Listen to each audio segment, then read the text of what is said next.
Do you remember this case that we did some 5 years ago? Yes, I remember he is the first patient in whom we did hair transplant in a previously done punch grafting. This is the case for today. This patient had done the traditional punch grafting in which 5 to 6 millimeter punches were used to extract the donor area, and that extracted tissue had multiple grafts. So that was implanted on the recipient area, giving rise to the paddy field or the doll's head appearance. In the donor area, that led to big scars which were coalescing linearly and which led to lot of donor thinning and scarring. So this paddy field appearance is actually dense bunches of grafts growing sparse away from each other.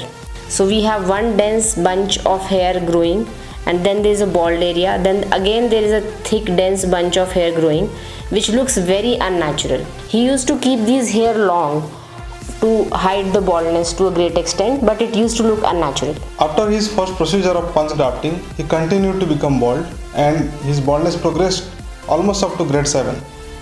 So now the problem was that he had less donor left and a huge area was to be covered.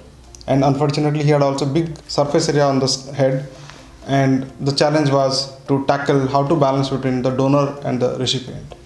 So our aim in management of this patient was to give him a natural hairline and a dense coverage as for maximum area possible. Since he had a big area, big head, so that's why we were able to extract 2500 grafts in spite of the previous scars from the punch grafting. We used the scalp grafts to build a new hairline in front of the previously placed grafts. Luckily, those grafts were placed quite high, so we didn't need to extract them.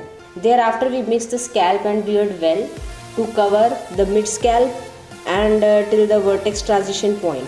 So this frontal 2/3 area was covered well with reasonably good density. After his first procedure with us, after 3 months, we took him for the second procedure. Around 1000 odd grafts were taken from his beard and we put that on his crown. Of course, the density in the crown that we were intending with 1000 grafts was definitely lesser than the front and the mid scalp, but that was the strategy. We had planned the case in that way because of the limited donor area that he had. And overall, the density that we planned was graded from the front, and we had planned that the patient would always keep long hair on the donor and recipient area, and he agreed to that. When he came to us after 1.5 years of his second procedure, everything was looking amazing. The patient was extremely happy for the look change he had, and he never thought that he will have his own hair on top of his scalp and he will comb them again. So they were just asking me, आपने खाया क्या है? मैं खाया नहीं है, यूनिमिक्स में गया हूँ. So it's a wonderful experience. Totally very happy. What to say? The density was like, it was optimum, and the donor, the scars and everything was hidden well. And we took him again for a SMP of the donor scar, as well as augmenting the looks on the crown. Everything was looking so natural on the front, and the long hair was covering all over, and the crown was, as expected, a little bit lesser in density, but that was okay. The cosmesis of donor was great because he had kept long hair, and it was very difficult to make out from where we have taken the grafts, and also the punch scars are also hidden quite well under the long hair.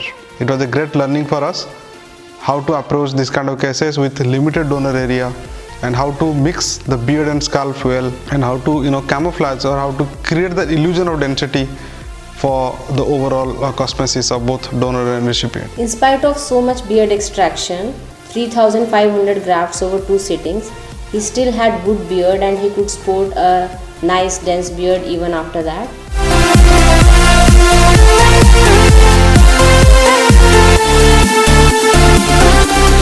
Hi, I'm Puneet Sood.